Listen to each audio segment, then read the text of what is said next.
Hi, this is Tina with Cafe Crop, and I'm here today to show you another one of our fun make and take cards that we have done. And today we are working with embossing ink and mica powders to get this nice shimmery design and look. So hopefully you can see how well this just shines and shimmers. This one was done with a copper mica powder, and we're going to also use some other colors as well. So the powders that we're using today are the Art Ingredients Mica Powders from Prima. They're from Finnabar's collection. So we're going to be using Sunny Yellow, Green, and Tangerine. And the ones that we used on the card that we're showing here, we used the copper. So just to give you an idea. So first of all though, we're going to take our card and card base and get that assembled. So we're just starting with our regular card base and a piece of craft paper that's cut to fit directly on the front of the card.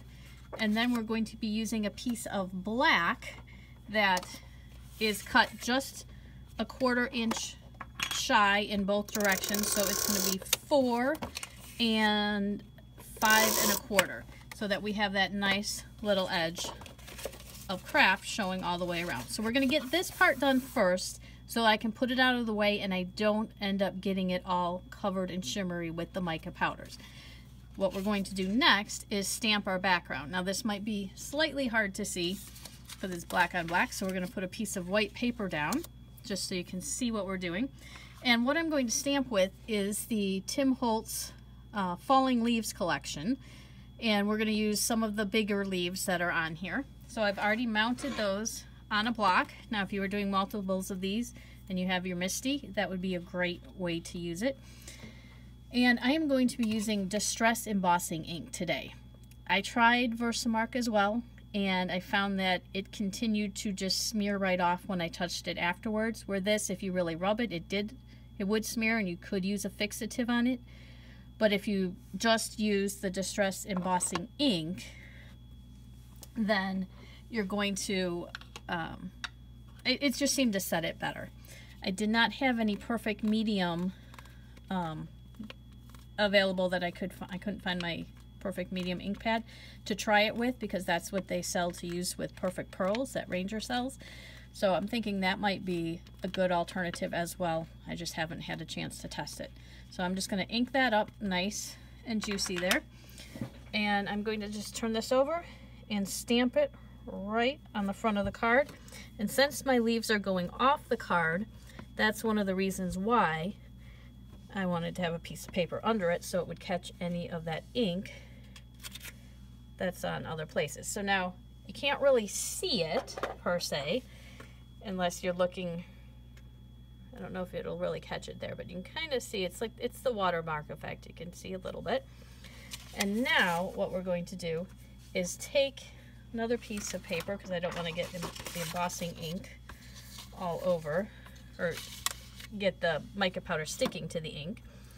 And we are going to use 3 different colors here. So I'm going to start with the tangerine, my green, and my sunny yellow. And I'm just going to take a brush this is actually I think the one that comes from Ranger. If not, it's very similar. They sell one for their Perfect Pearls.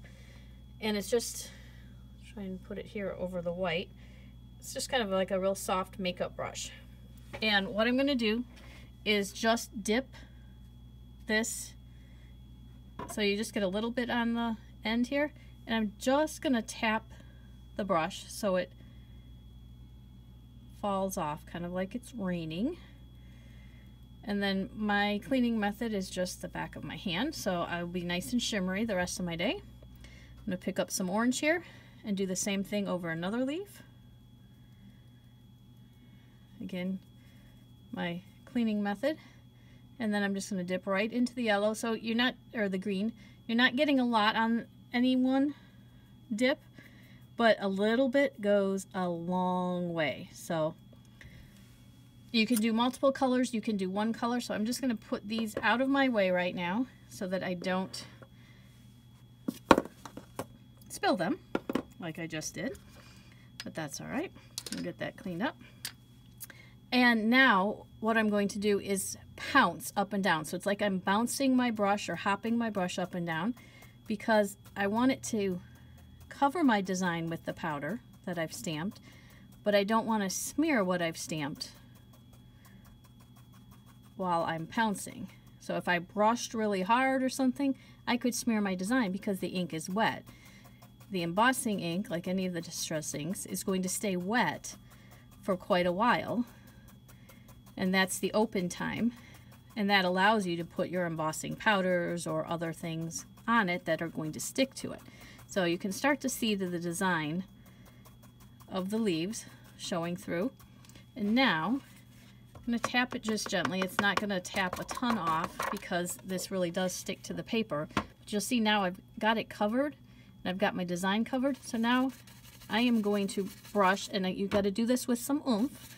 So if you were at the make and take, you would have heard me say that. You can't just do real lightly because it's just going to still stick.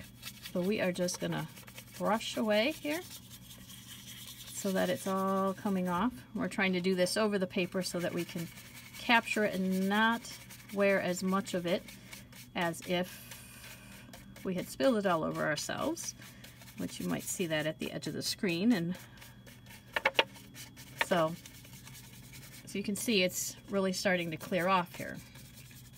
But there's still kind of a little glaze of it on. So I'm going to move this out of the way. And what I am also going to do, this is just kind of a fun little trick. This is just a Swiffer duster.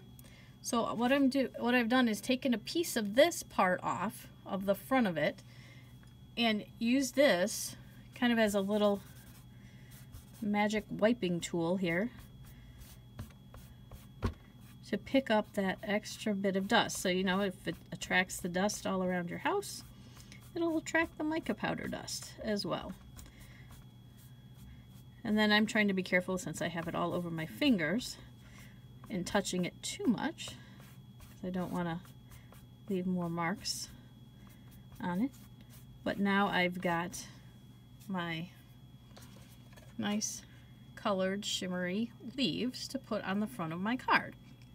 So I'm going to grab my card base that I already put together here, and we're going to put adhesive on the back of our leaves and center it right on the front of our card. And now we have our beautiful shimmery fall card.